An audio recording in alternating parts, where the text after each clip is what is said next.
na minuto na makalipas ang alas 4 na umaga.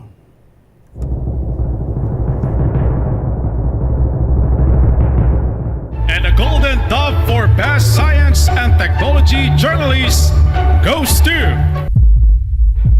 Angelo Palmones, DCRH. Ito na ang 28th KBP Golden Dove Awardee, Best Science and Technology Journalist, si Angelo Palmones sa Magandang Umaga, Pilipinas! DZRH, Magandang Umaga, Pilipinas! Sa DZRH Radio, DZRH TV at DZRH Online. Kasama si Kuya Angelo Palmones. Magandang Umaga, Pilipinas! Miyerkules tayo ngayon, ika-18 po ng Marso 2026. Sa ulo ng ating mga balita, taas pasahe sa mga pampublikong sasakyan, kasado na bukas. Presyo ng mga pangunahing bilihin, wala pang magiging pagtaas sa mga susunod na araw o within 30 days. Panukalang batas para sa emergency power ng Pangulong BBM, target na martipikahan bago ang session break sa Biyernes. Patong-patong na kaso ni Senator Joel Villanueva kaugnay ng flood control scandal, inendorso na ng Department of Justice sa Ombudsman. Dating Ilocos Sur Governor Chambit Singson pinayagang tumistibo sa Blue Ribbon Committee kaugnay ng maanumalyang flood control projects. Isa naman sa mga suspect sa pagpatay sa dating security escort ni Mayor Isko Moreno, sumuko na. Malamig na panahon patuloy na mararanasan sa bansa hanggang katapusan ng Marso ayon sa Pag-asa. At least tipid kuryente. Kasama pa rin natin ang buong radyo natin FM nationwide, ang ating mga action radio station sa Luzon, Visayas at Mindanao. 91.7 FM radio sa Cebu at 94.3 FM sa Jensan. Bagong balita, bagong impormasyon. Kasama si Kuya Angelo Palmones. Magandang Umaga, Pilipinas! May bundag sa mating paminaw nato diyan sa Sugbo. Buenos dias, Zamboanga.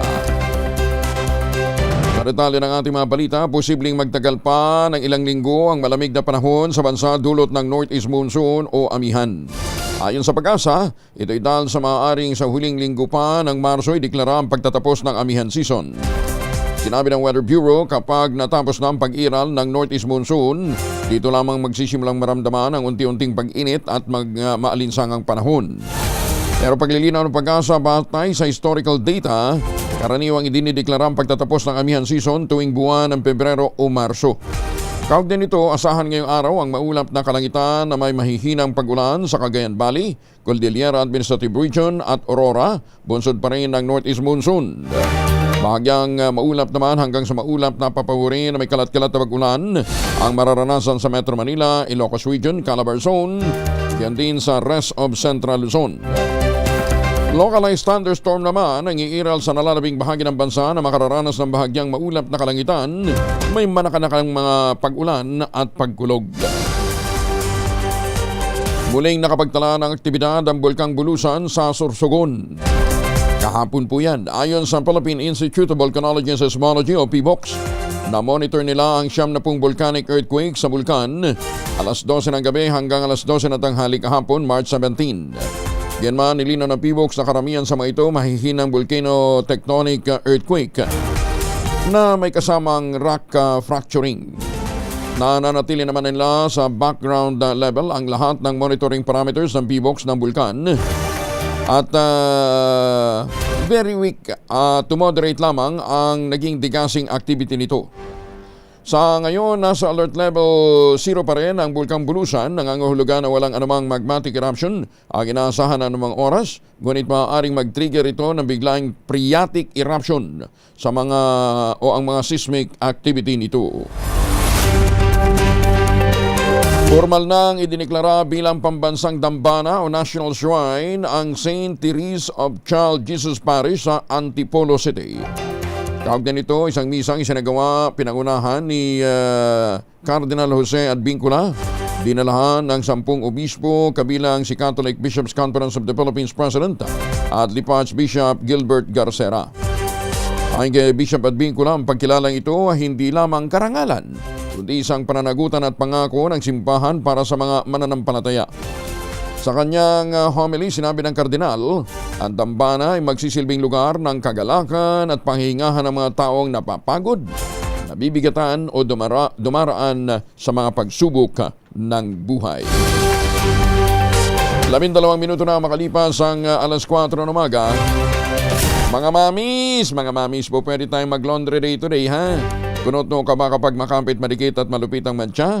All you need is pride. Ba't mapahirapan ang self-con sa pride? Easy at worry-free naman ang laundry. Sa triple stain formula, tanggal ang matitindi mantsa based on test sa chocolate, mud, and sabon and cotton. Gawa po ito ng ACS. Magandang umaga, Pilipinas! Sumuko na ang driver ng motorsiklong sinakyan ng suspect sa pamamaril at nakapatay sa retiradong pulis na security escort ni Manila Mayor Isko Moreno Domagoso. Mismo ang alkalde nagpresenta sa media ng naturang suspect na kilalang si Lijem Bulalakaw Yang alias Biboy. Sumuko ito matapos na makipag-ugnayan sa opisyal ng barangay. Ayon kay Moreno, nagbigay na rin ito ng mahalagang impormasyon upang matukoy ang iba pang mga sangkot sa krimen.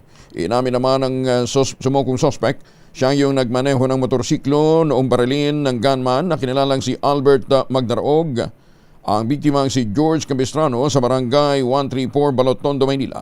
Patuloy namang tinutugis si Magdaraog at iba pang kasamahan na posible umanong miyembro ng robbery hold-up na nag-ooperate sa Metro Manila at Karatig Probinsya. Ibinunyag ng Philippine National Police Anti-Cybercrime Group na napigilan ng pulisyang umano'y plano ng isang grupo ng mga estudyante magsagawa sana ng mass shooting sa isang paaralan sa Calabar Zone. Ayon sa ACG, nakatanggap sila ng impormasyon mula sa mga foreign counterparts nito kaugnay ng planong pag-atake na nakatakda sana noong February 16. Batay sa investigasyon, ang grupo ay binubuo ng 7 estudyante na pawang 15 anyos lamang kabilang ang isang babae na manoy na impluwensyahan sa pamamagitan ng online gaming activities. Ayon kay PNP ACG Chief Brigadier General Wilson Asueta, agad na natunto ng mga otoridad ang mga menor de edad at ligtas silang na-rescue noong February 2. Nauna rito, January 13, nagbabala ang Foreign Cybercrime Authorities tungkol sa ilang Facebook users na nag-uusap tungkol sa planong pag-atake gamit ang baril, improvised explosive device at maging fire extinguisher. Patuloy pang investigasyon ng otoridad upang matukoy ang iba pang posibleng sangkot at maiwasan ang mga kahalintulad na insidente. Pinabulaan na naman ni Defense Secretary Gibo Teodoro ang umuugong na kuditami. Isang hakbang para pabagsakin ng gobyerno sa pamamagitan ng third force o serye ng mga pagsabog. Ginawa ni Teodoro ang pahayag sa harap ng niluluto umanong kaguluhan ng isang grupo sa planong isisi ang anumang kaguluhan sa United People's Initiative. Amo na yung nagkalihim sa mga nagpapalutang ng kuditami. Maglamas ng ebidensya para formal silang maimbestigahan. As responsible citizens, why don't they execute the proper affidavit and file it with the law enforcement and prosecutorial officials so it can be investigated properly? Samantala, una nang sinabi ni retired Air Force General Romeo Pocis na meron daw nga pong isang third force na nagsusulong umano ng civil military junta. Magandang umaga, Pilipinas! Alas 4:15, binatikos ng grupong Akbayan ang embahada ng China matapos na magpakalat ng mga recycled at lumang dokumento upang igiit ang kanilang pag-angkin sa teritoryo ng Pilipinas. Ayon kay Akbayan President Rafaela David, patunay ang nasabing hakbang ng kawalan ng basihan at pagiging desperado ng China sa patuloy na tensyon sa West Philippine Sea. Tila rin umano nauubusan na ng trolleys ideas ang bagong Chinese ambassador sa pag-recycle ng isang lumang dokumento na walang credible historical o legal basis upang suportahan ang kanilang 9 DAS line claim. Maaari o mariing ipinaalala ni David na ang Pangulo ng Pilipinas bilang head of state ang tanging chief architect ng foreign policy at hindi niya ito dapat na madiktahan ng mga kadudadudang dokumento mula sa ibang bansa. Una ng pinabulaanan ng Philippine Coast Guard ang paggamit ng China sa 1990 letter ng isang Pinoy diplomat bilang prueba umano na isinuko na ng Pilipinas ang soberenya nito sa Baho de Masinloc. Binuksan ng Metropolitan Manila Development Authority o MMDA ang proyekto nitong libreng shower. Libreng shower room para sa mga siklista. Bahagi ito ng advokasiyang Bike for Work para isulong ang active lifestyle. Ayon kay MMDA General Manager Nicolas Torre III, nasa 500 siklista ang maaaring accommodate ng naturang MMDA shower rooms. Matatagpuan ang 8 shower cubicles sa MMDA Motorcycle Riding Academy Compound. Yan po ay nasa Pasig City. Kumpleto ito ng pasilidad gaya ng mga palikuran. Bukas ito 24 hours. Kailangan lamang na magpa-register sa guard on duty para magamit ang naturang pasilidad. Layunin ng proyekto na matulungan ang mga piniling magbisikleta papasok ng trabaho o anumang destinasyon para mapreskuhan matapos ang kanilang pagbiyahe gamit ang bitikleta. Lagyan natin ng lagyan natin kaya dyan ng shield bath soap. Ha? Ay, mga misis! Mga misis, amoy araw ba si Mr. pag-uwi galing ng trabaho? May dalyan sa germs sa katawan nila. Para labanan ang amoy araw at amoy pawis, gumamit ng shield bath soap regularly. Unbeatable ang shield sa paglaban sa germs versus another brand. May shea butter na pampalambot ang kuti sa presyong ambot kaya, $12.50 SRP. Kaya naman recommended ito ng Philippine Nurses Association. Kaya mga misis, I challenge you, subukan ang shield bath soap. Galit sa sakit, may malasakit, sulit na sulit. Bagong balita, bagong impormasyon. Kasama si Kuyang Angelo Palmones. Magandang umaga, Pilipinas! 18, makalipas ang alas 4.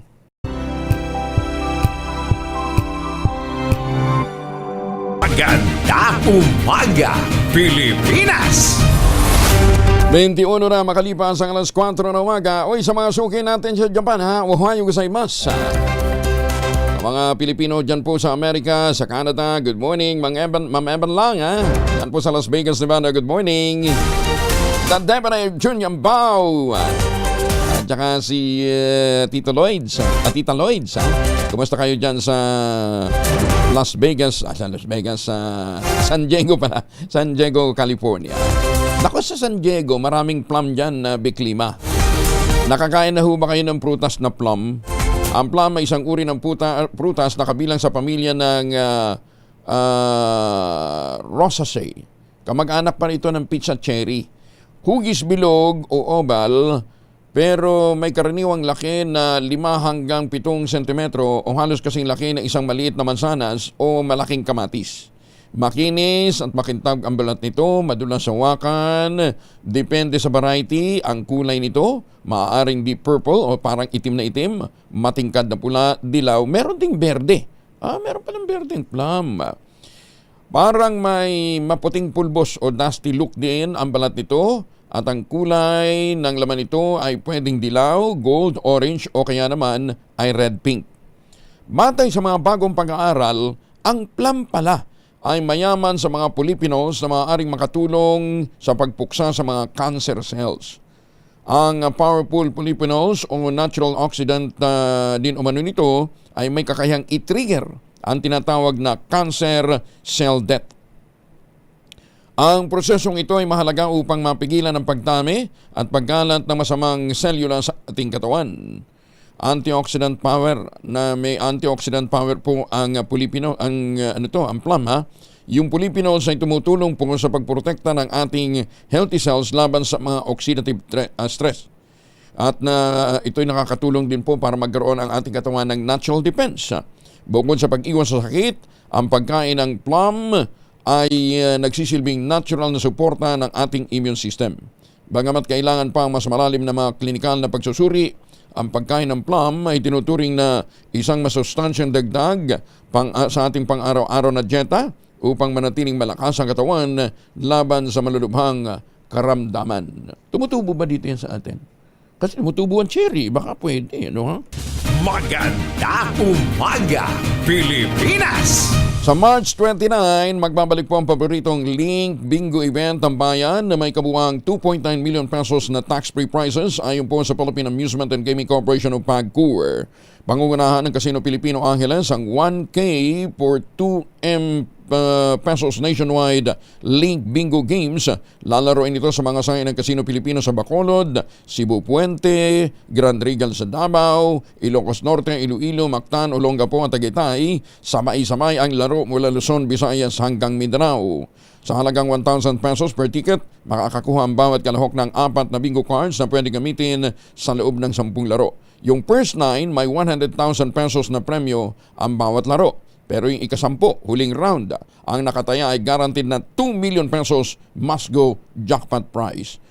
Para sa detalye, tawag po kayo sa 0906-574-1935 o bisitahin po ang www.casinopilipino.ph o i-follow ang official Casino Pilipino Facebook page. Bagong balita, bagong impormasyon. Kasama si Kuyang Angelo Palmones. Magandang umaga, Pilipinas! Trabaho lang. Ito ang sagot ni na dating Vice President at ngayon Naga City Mayor Len Robredo at Public Works Secretary Vince Dizon kaugnay ng posibilidad ang kanilang tandem sa darating na 2028 national elections. Kasunod dito ng muling pakikipagpulong ni Dizon kay Robredo para pag-usapan ang implementasyon ng mga priority projects ng ahensya sa Naga City. Kabilang dito ang pagsasaayos ng mga sidewalk, paglalagay ng bike lane at pag-inspeksyon sa mga lugar kung saan isinasagawa ang flood control project kasama ang Bicol River Esplanade.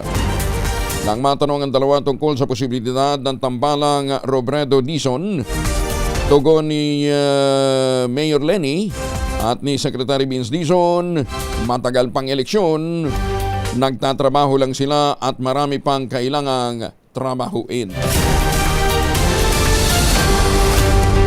Good news tayo, may kauna-unahang oil tanker ng binayaran sa Chinese yuan ang ligtas ng nakadaan sa Strait of Hormuz. Matagumpay ngang nakatawid sa Strait of Hormuz ang kauna-unahang non-Iranian oil tanker matapos bayaran ang kargamento nito gamit ang Chinese yuan, isang hagbang na tinitingnan bilang pagbabago ng kalakaran ng petrolyo sa rehiyon. Ang naturang barko yung MT Karachi, isang Afra Max class tanker ay nagdadala ng das crude mula po sa Abu Dhabi. Ligtas itong nakadaan sa naturang shipping lane habang nakabukas ang Automatic Identification System o AIS nito na nagsisilbing signal para sa lokasyon at seguridad ng sasakyang pandagat. Ito ang naitalang unang non-Iranian oil tanker na nakadaan sa nasabing ruta nang walang anumang naging aberya o harang mula sa mga otoridad ng Iran. Sa kasalukuyan, ang MT Karachi ay nagpapatuloy sa paglalayag patungo sa destinasyon nito. Papunta ito ng Pakistan. Ang paggamit ng yuan sa transaksyon ay binabantayan ng mga eksperto sa ekonomiya dahil maaari itong maging hudyat ng unti-unting paglayo ng ilang bansa sa paggamit ng US dollar sa pandaigdigang bentahan ng langis. Sabi nga nila kung may nakikinabang dito sa gera dyan sa Iran, Russia, kasi yung ban laban sa langis ng Russia, nilip ng Amerika mismo Sila mismo pumayag ng maibenta at kahit sa mga kaalyadong bansa, no? At ang China. Kasi ang China ay kaalyado ho naman ng Iran. Grand Iftar activity o Breaking of the Fast, pinangunahan naman ng OCM BARM, habang sa Cotabato City inilunsad ang Inter-District Quran Reading Competition. Detalye ng balita mula kay Jun Di Makutak, Aris 19. Assalamualaikum, Brother Jun. Alaikum assalam, Brother Angel. Nagsama-sama ang mga empleyado mula sa iba't ibang ministries ng Bangsamoro Government kabilang ang Kapiyanan Employees Program Project Management Office sa idinao sa Grand Iftar activity sa Bangsamoro Government Center Ground.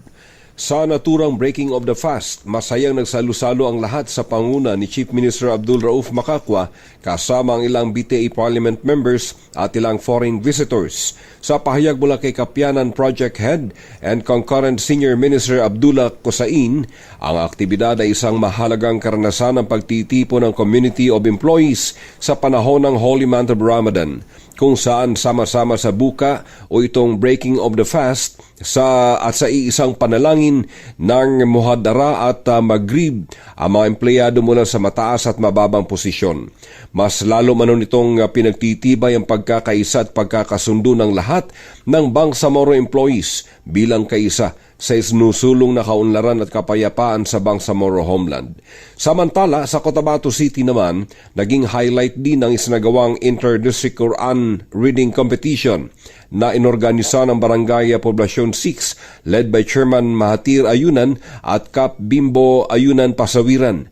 Dumating din ang naimbitahang sina BTA member MP Dr. Tumanda Antok at mga former city councilors Gabi Usman, Soksema, current councilor Henji Ali at Reddy Barm, former executive assistant Norhasim Sinarimbo. Bilang suporta, namigay din ng libreng rice assistance si BTA Deputy Majority Floor Leader MP Attorney Nagib Sinarimbo sa mga finalists at namahagi rin ng dagdag na pagkain at inumin para sa iftar. Mula sa Central Mindanao, RH19, June Dimakutak, DZRH, una sa Pilipinas, una sa Pilipino. Sukran, Jun. Maraming salamat. Magandang umaga, Pilipinas! Ay, baka may mga importanteng lakad kayo. May dalawang formulation ng family alcohol na pwede nating baunin. Proteksyon ng pamilya laban sa mikrobyo. Yung family 70% isopropyl alcohol, especially prepared for clinics, hospital, pharmacies, laboratories, pero okay na okay din po yan sa mga households. Very effective sa disinfection at sterilization. Ganyan na bagsik ng family 70% isopropyl alcohol. Maghapon man natin gamitin na no problem. Hindi po manunuyo ang ating mga kamay dahil meron po itong moisturizer. Yun namang mabangong family rubbing compound improved cologne. Ayun po yung mabangong isopropyl alcohol na ginagamit po ng mga masahista, mga barbero, mga doktor, mga nurse, mga kamadrona for sponge bathing and other cleansing purposes. Family rubbing alcohol parang DCRH book na sa mahabang panahon. Mabibili sa namang butik at convenience stores nationwide. Family rubbing alcohol hindi lang pampamilya, pang sports pa. Aktibong nakiisa ang Bureau of Customs sa Port of Iloilo sa isinagawang Interagency Coordination Meeting upang paigtingin ang pagpapatupad ng batas laban sa smuggling at iba pang kaugnay na iligal na aktibidad sa rehiyon. Inorganisa ng Iloilo Police Provincial Office ang nasabing pagpupulong, naglalayong pagbukulorin ang puwersa ng iba't ibang ahensya ng pamahalaan para sa ligtas na mga border ng bansa. Sa kamay ni Customs Commissioner Ariel Nepomuceno at pamumuno ni District Collector Santua, nananatili ang commitment ng Port of Iloilo sa kanilang mandato na protektahan ang mga borders ng bansa. Itaguyod ang integridad, pananagutan at modernization ng lahat ng operasyon ng kawanihan. Samantala, personal na binisita naman ang mga matataas na opisyal mula sa Internal Administration Group o IAG ng Bureau of Customs ang Port of Cebu. Ininspeksyon nito ang itinatayong New Aduana de Cebu Building at makiisa sa pagdiriwang ng National Women's Month. Pinangunahan ni Deputy Commissioner Police Major General Emmanuel Luis Licop ang delegasyon kasama sina Chief Raquel De Jesus ng General Services Division, OIC na si Marilu Cabigo ng Financial Management Office at Budget Division Chief Rafael Crisol Jr. Sa isinagawang site inspection sa New Aduana de Cebu Building, tinalakay na grupo ang mga kinakailangang operational requirement para mabilis na matapos ang konstruksyon ng naturang infrastruktura. Layunin ng proyekto na magbigay ng moderno, sapat na pasilidad na makatutulong sa mas epektibong pagpapatupad ng mandato ng BOC sa rehiyon. Kasabay ng inspeksyon, nakiisa rin ang mga opisyal sa selebrasyon ng Women's Month kung saan binigyang pugay ng kawanihan ang mahalagang kontribusyon ng mga kababaihan sa serbisyo publiko. Naudlot naman yung nakatakdasan ng pagsusubasta ng Bureau of Customs ng mga nakumpiskang 11 luxury cars kahapon. Ayon sa BOC, ito'y dahil sa walang ni isang bidder ang nagparehistro para sa naturang auction na nakaschedule sana kahapon ng umaga.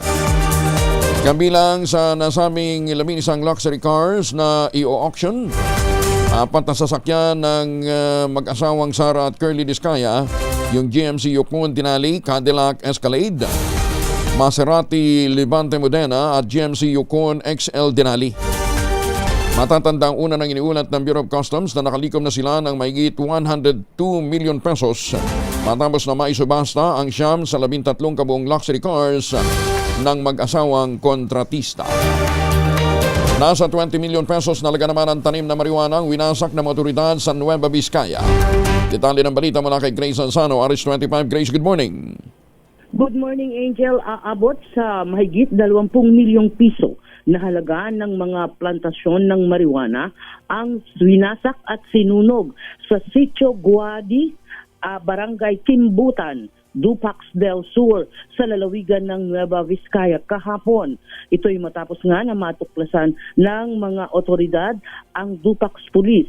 Katuwang din ang Police Provincial Mobile Force at PNP Intelligence Unit at PIDEA. Aabot sa 10,311 na mga puno ang mga nakatanim dito. At ito ay nakatanim sa nasa mahigit 1 hektaryang lupa. Dito ay agad na kumilos ang mga otoridad at binunot nga at pinagsusunog ang halos 1 oras at kalahating akyatin na bahagi ng bundok at halos natatakpan na mga madadawag at mga puno. Sa ngayon, inaalam pa kung sino ang nasa likod ng mga plantasyong ito at papapanagutin kung sino man ang nasa illegal na operation. Yan ang ating update. Ito si RH25, Grace Vera Sansano, una sa Pilipinas, una sa Pilipino. Maraming salamat, Grace Ansano. 5 taong gulang na batang lalaki patay naman matapos malunod sa irrigation canal sa Tabuk City. Detalye na balita mula kay Romy Gonzalez sa RH41 na Imbang Dabigat, Romy. Isang 5 taong gulang na batang lalaki ang magdamag at pinagtulungang hanapin sa inilunsad na search and rescue operation sa Barangay Bulo, Tabuk City, Kalinga matapos itong iniulat na nalunod noong Lunes ng hapon. Ganap na 5:50 ng hapon na matanggap ng Bureau of Fire Protection Tabuk City ang report hinggil sa insidente ng pagkulunod sa irrigation canal sa Turod, Bulo. Kagad sila nakipag-ugnayan at kinaleto ang ibang rescue teams at mabilis na nagtungo sa lugar.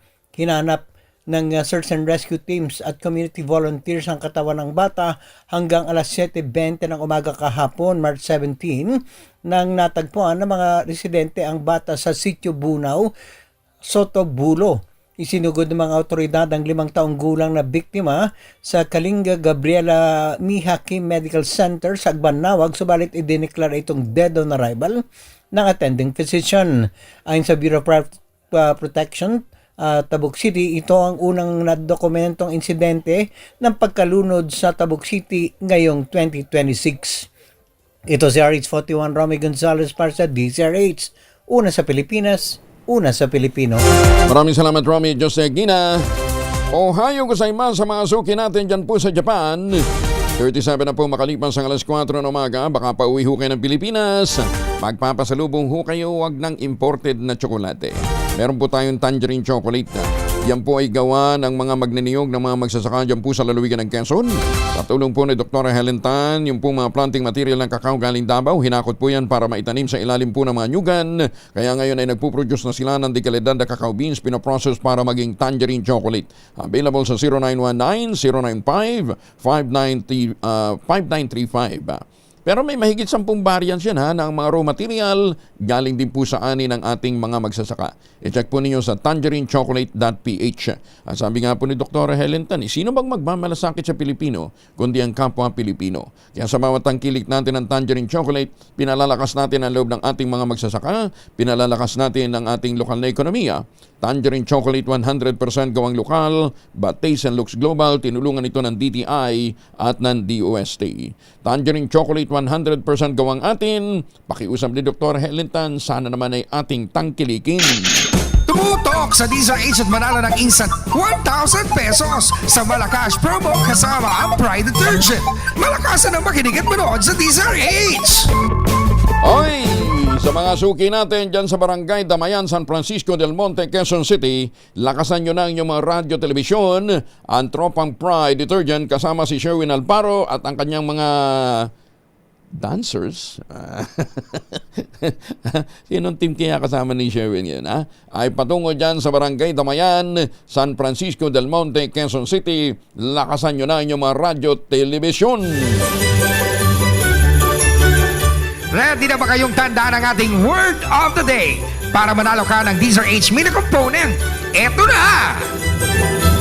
Sa mga taga-Calamba, Laguna, ang ating code of the day. Ang ating word of the day ay adverse. Ayan. Sa Tagalog, salungat. Sa Ilocano, sunggani. Ayan, at sa Cebuano, kaatbang. Ayan, kaatbang, adverse. Ayan. So ang ating word of the day ay adverse. Maganda umaga, Pilipinas! Ano nga bang ginagawa ho ng Malacanang sa harap po ng mga adversities, dala po ng mga pagbabago na hatid po ng krisis sa gitnang silangan? Naglabas na po ng cash aid, fuel subsidies ang administrasyon ng Pangulong Bongbong Marcos upang maibsan ang epekto ng patuloy na pagtaas ng presyo ng langis dulot ng tensyon sa Middle East. Nanawagan din ang Pangulo ng pagtutulungan at tiniyak na walang maiiwan habang nagpapatupad ang pamahalaan ng iba't ibang tulong sa transport sector, pagsasaka, mangingisda at mga commuter. Nauna rito siyempre yung 5,000 pesos na cash aid sa 139,000 tricycle drivers sa 17 LGUs ng Metro Manila simula nitong March 17. Meron na rin pong mga fuel subsidies para sa transport workers, mga farmers at mga fisher folks. Meron na magpapatupad din ng libreng sakay sa Metro Manila, Metro Cebu at Metro Davao sa ilalim ng Lambans Program at nananawagan nga ang Pangulo sa mga LGU alisin na yung mga pass-through fees para hindi tumaas ang presyo ng mga bilihin. Samantala, pinangunahan din ng Pangulong Bongbong Marcos ang integrasyon ng Mactan, Cebu, Lapu-Lapu City ito po yung nasa Lapu-Lapu City. Ang Mactan Expo ay simbolo ng pagtutulungan ng pamahalaan at pribadong sektor para sa mas maraming oportunidad sa negosyo at pandaigdigang kaganapan. Isang malaking hakbang ito para sa turismo at ekonomiya ng Cebu, ganyan din ang buong bansa. Ang bagong convention center ay may kakayahang mag-host ng halos 3,000 katao. Nakatakda ang pagdausan ito ng 4th ASEAN Leaders Summit ngayong darating na Mayo. Samantala, pinangunahan din ng Pangulong Marcos ang pagpapalakas ng media innovation sa Visayas sa pamamagitan ng bagong Pilipinas Studios na maglalapit naman ng tama at napapanahong impormasyon sa mga mamamayan. Layunin nitong palawakin ang boses ng rehiyon, tiyakin na ang bawat Pilipino ay may akses sa mapagkakatiwalaang balita at makabagong plataporma ng komunikasyon. Ang naturang pasilidad ay modernong media hub para sa Mandawi City. Ano ho yan? Magsisilbi sa buong Visayas. Digital last mile para sa mabilis na impormasyon. Bukas ito para sa mga journalists at mga content creators ng buong rehiyon, hindi lamang ho na Mandawi. At ito'y nagkakahalaga ng humigit kumulang sa 300 million pesos.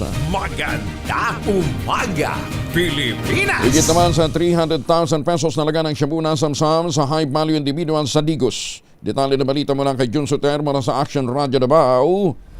May buntag iman, Jun.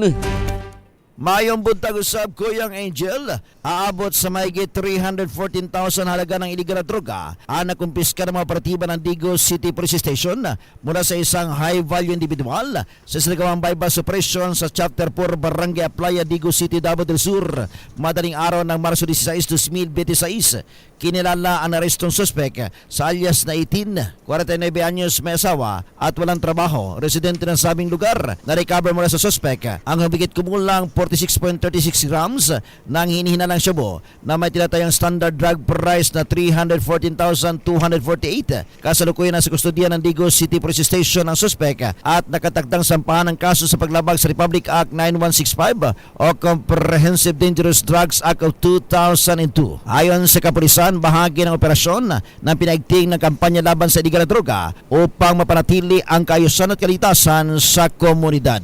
Ito si June Suter para sa DZRH. Una sa Pilipinas, una sa Pilipino. Daghang salamat, Jun Suter. 43 makalipas ang alas 4, pansamantalang itinigil ng Moro Islamic Liberation Front o MILF ang pakikipagdialogo sa pamahalaan para sa implementasyon ng Comprehensive Agreement on the Bangsamoro o CAB. Ayon kay MILF Chair Alhaj Murad Ibrahim, mas makabubuti ang hakbang na ito habang wala pang itinatalagang chairman ng Peace Implementing Panel ng pamahalaan. Sinabi ng MILF ang kawalan ng Government Peace Implementing Panel Chair ay hindi lamang administrative vacancy kundi isang butas na nakakahadlang sa peace process. Kung wala nila ito, hindi makakausad ang MILF sa mga ikinakasang engagement na kailangan sa formal commitments at pagpapasya mula sa mga otorisadong individual. Kaugnay nito, maasa naman ang MILF Chair na agad na magtatalaga ng opisyal ang Pangulong Bongbong Marcos Jr. para maisakatuparan ng CAB ng may malinaw na ugnayan ang dalawang panig. Maganda umaga, Pilipinas! Dalawang babae na may kasong paglabag sa Batas Pambansa 22 na dakip ng mga otoridad sa Bataan. Detalye ng balita mula kay Danny Kumilang, Aris 37. Danny, good morning.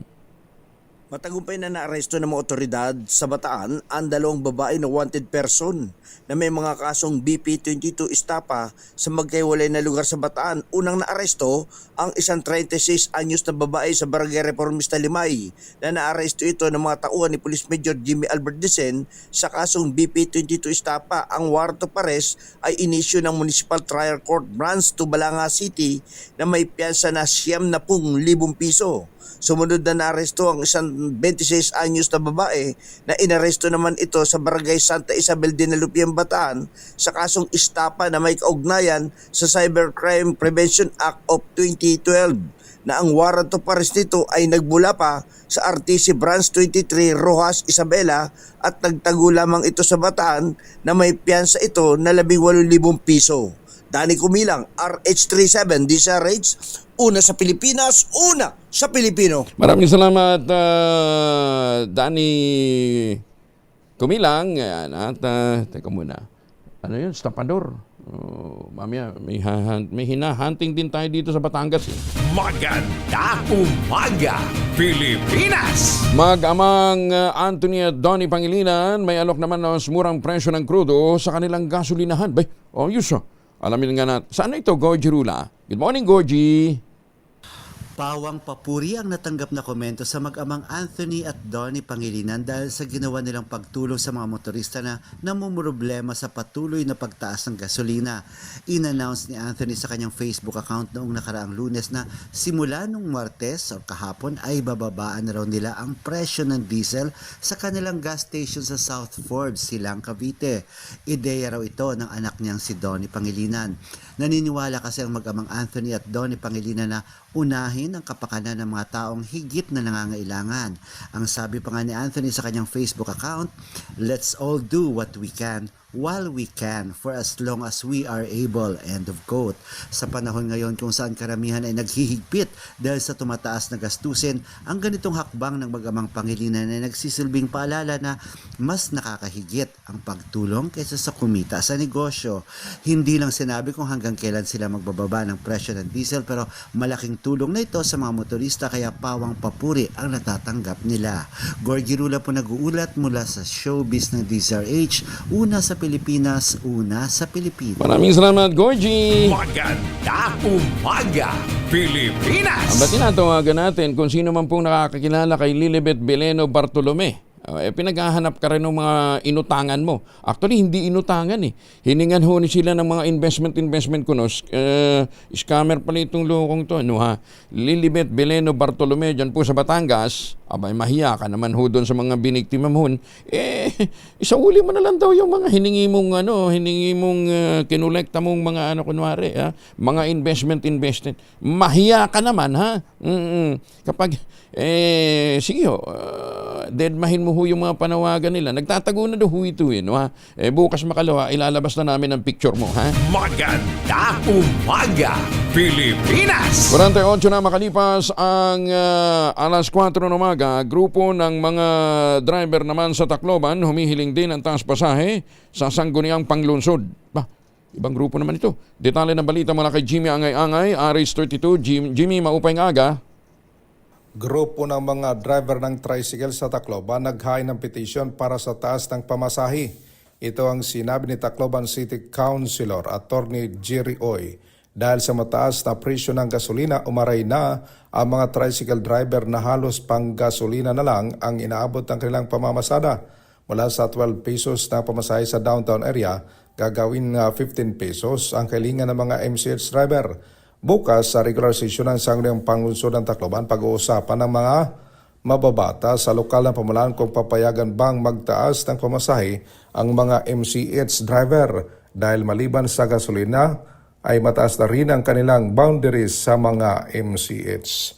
Mula dito sa DYVL Action Radyo Tacloban, ito si R32 Jimmy Angay-Angay para sa DZRH. Una sa Pilipinas, una sa Pilipinas. Daghang salamat, Jimmy. Samantala, DepEd Northern Samar, hinimok naman ang mga paaralan gawing simple na lamang ang graduation ceremonies sa gitna ng kinakaharap na krisis sa bansa. Lalong-lalo na yung mga bonggang junior prom, gawin na lamang simple. Detalye na balita mula kay Jane Galit Bantayan, Aris 34. May buntag mo, Jane. Hinimok naman ni Northern Samar Schools Division Superintendent Dr. Gaudencio Alhebe ang mga paaralan sa lalawigan ng Northern Samar na gawing simple lamang ang nakatakdang pagsasagawa ng mga graduation exercises, hindi magiging pabigat sa mga magulang o magiging karagdagang gastos. Malinaw itong nakasaad sa DepEd order na gawing simple at hindi maggastos ang graduation o pagtatapos sa mga estudyante. Sinabi ni Schools Division Superintendent Alhebe, mahalagang sumunod dito ang mga paaralan lalo pat nahaharap sa crisis ang karamihan dahil sa patuloy na pagtaas ng presyo ng krudo. Maging ang lugar na pagdadausan nito ay inikayat na gawing simple lamang na walang magagarbong dekorasyon. Iminungkahing gawin lamang ito sa mga paaralan o sa mga covered court ng barangay. Binigyan din rin ng opisyal ang no collection policy ngayong graduation exercises. Lahat ng gagastusin dito ay kukunin lamang o magmumula lamang sa MOE ng paaralan at hindi magmumula sa mga magulang. Ngayong March 28 at 29, ayon sa nasabing opisyal, maaari nang gawin ang mga graduation exercises bago ang paggunita ng Semana Santa. Mula sa Aksyon Radyo Katarman, RH34, Jane Galit Bantayan ng DZRH. Una sa Pilipinas, una sa Pilipinas. Daghang salamat, Jane Galit Bantayan. Alas 4:50. Oras na para tayo po naman ay mag-ultabayo. Pero ang sabi ho na madalubhasa, 1 oras bago matulog, 2 kapsula. Mas may enjoy natin ang mga benepisyo po ng Ultamayo. Ang Ultamayo po ay postbiotic with Lactococcus lactis strain plasma. Dumaan po ito sa mahabang clinical trial sa Japan. Hindi po testimonial, hindi kwentong kutsero, kundi human clinical trial. Ang bawat kapsula ng Ultamayo ay nagtataglay ng 50 billion cells ng Lactococcus lactis strain plasma. Kaya napaka-potent po nito pagpasok po sa ating sistema, sa ating katawan, ina-activate po nito yung PDC, yung plasmacytoid dendritic cell. Yan po yung tinatawag na madalubhasa na commander ng ating immune system, responsable sa pagtataboy ng mga toksin sa ating katawan habang tayo po ay natutulog. Kaya habang tayo natutulog, tinataboy nito yung mga toksins at ginagawang mahimbing ang ating tulog. Pagka magandang tulog, magandang gising. May panlaban tayo sa puyat, pagod at stress. Ilan lamang yan sa mga benepisyo po ng Ultamayo. Kung meron pa ho kayong mga concerns, mag-text ho kayo sa 0931-033-2871. Ang reklamo madalas ng kaibigan kong nag-take ng Ultamayo, sabi niya, partner, ang himbing lagi ng tulog ko. Ang Ultamayo rehistrado sa Food and Drug Administration, halal certified. Available po yan sa Mercury Drug Stores, Mesco Drug, HB1 Plus Pharmacy at Curamed. Ang magandang balita, kapag bumili ka nga po ng isang box ng Ultamayo Postbiotic, yung 30 capsules, sa alinmang Mercury Drug Store sa buong bansa, makakakuha ka ng free 100 pesos Mercury Drug Gift Certificate. Promo runs until July 31, 2026 only. Per DOH FDA CFRR permit number 0981-0/2025. Mahalagang paalala, ang Ultamayo ay hindi gamot at hindi dapat gamitin panggamot sa anumang uri ng sakit. 52 makalipas ang alas 4. DZRH number 1 Na naman! sa Metro Manila, pati rin sa Mega Manila.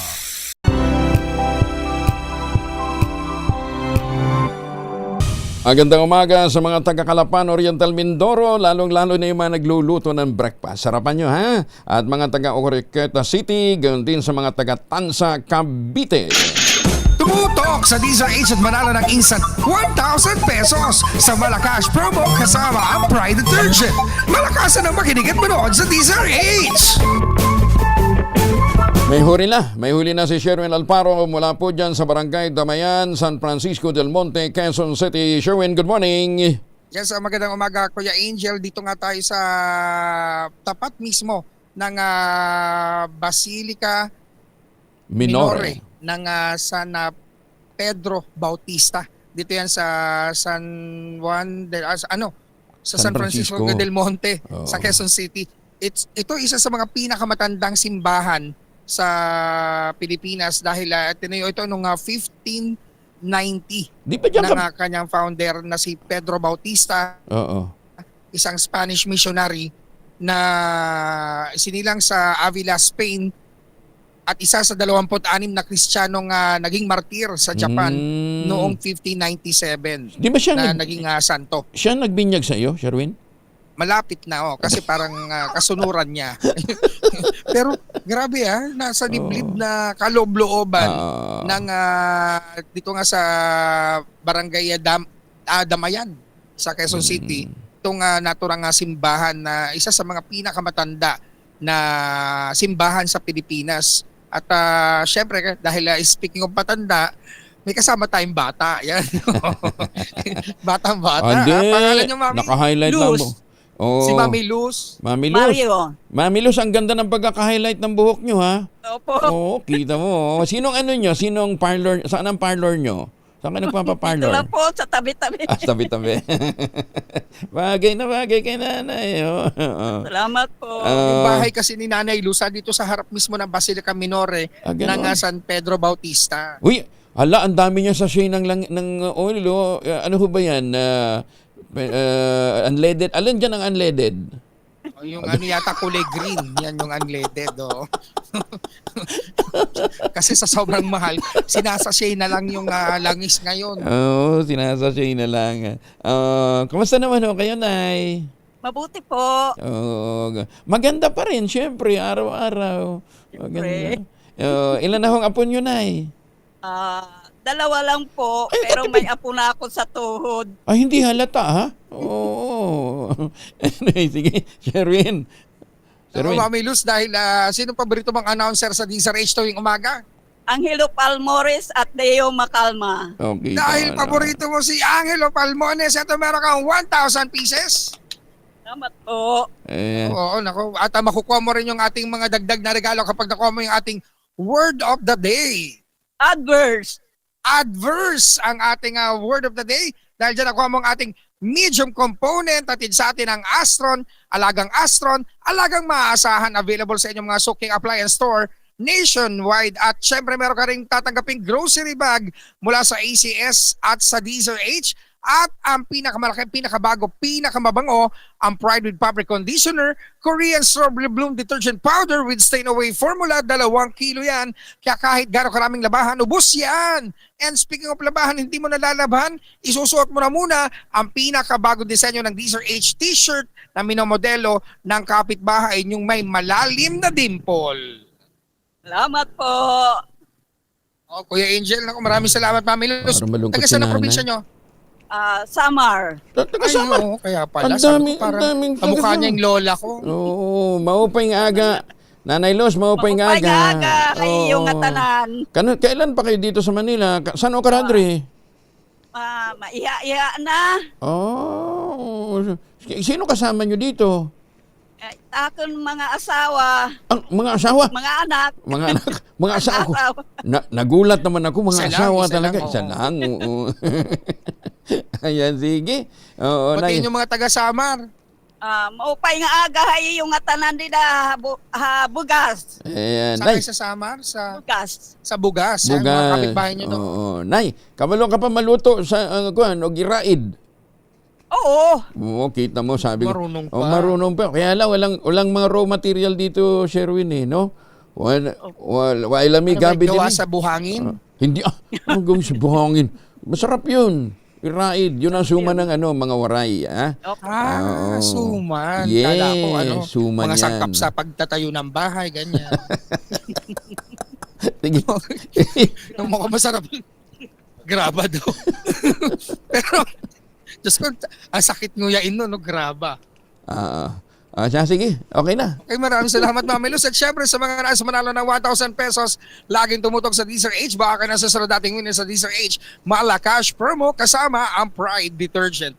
RH number 6, Sherwin Bata Alfaro DZRH. Una sa Pilipinas, una sa Pilipino. Maraming salamat, Sherwin. Tutok lang, tutok na sa DZRH Radio, DZRH Facebook, DZRH YouTube, at DZRH TV. Baka ikaw na ang susunod na winner sa DZRH Malakash Promo! Madyong buntag sa mga tigpaminaw natin diyan sa Bohol. Maganda umaga din sa mga suki natin dyan sa Jansan sa General Santos City. Maganda umaga, Pilipinas! Tatlong tulak naman ang ilegal na droga sa Bayamban, Pangasinan. Sunod-sunod na naaresto sa isang bypass operation. Detalye na balita mula kay Freddy Fajardo, Aris 38. Masantos siya kabasan ni Chikamin sa mga suki natin dyan sa Pangasinan, Freddy. Masantos siya kabusan, Kuyang Angel. Dahil sa kustodiya ng Bayambang Police Station ang tatlong tulak ng illegal na droga matapos silang masakote sa magkasunod na by-bust operation. Batay sa ulat ni Bayambang Chief of Police Lieutenant Colonel Romel Bagsik na nakarating sa tanggapan ni Provincial Director Police Colonel Arbil Mercolio. Unang operasyon ay sinagawa ng kanyang mga tauhan sa Drug Enforcement Unit katuwang ang 105 Mobile Company alas 10:15 ng umaga sa Barangay Bical kung saan nakabili ang polis na nagkunyaring buyer sa dalawang suspect ng mga lalaki, isang 49 anyos at isang 25 anyos na pawang mga residente ng Bayambang ng 6 na plastic sachet na naglalaman ng hinihinalang shabu na tumitimbang ng 6 na gramo na may street drug price na 40,800 pesos kaya agad silang inaresto. Sumunod na operasyon bandang alas 9:15 ng gabi sa Barangay Tanulong at dito na aresto ang isang 38 anyos na lalaki matapos itong magbenta ng 4 na plastic sachet na naglalaman na hinihinalang shabu na tumitimbang ng 7 gramo at may street drug price na 47,600 pesos.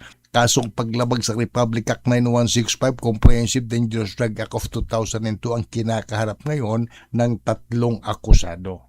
Mula sa Action Radio Pangasinan, ito si Freddy Fajardo, Aris 38, nag-uulat para sa DZRH Una sa Pilipinas, Una sa Pilipinas. Maraming salamat, Freddy. Maganda umaga kay General Kenneth Lucas. Maganda umaga, Pilipinas! Ang gumising ni General Kenneth. 3 minuto na makalipas ang alas 5 ng umaga.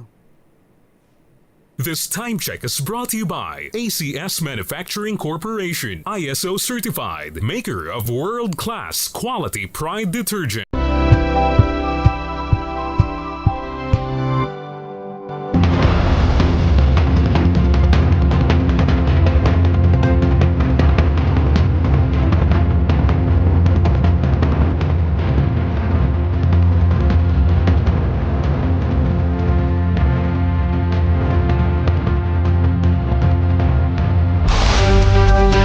Nakakalimutan nyo Miyerkules na tayo ngayon, March 18, 2026.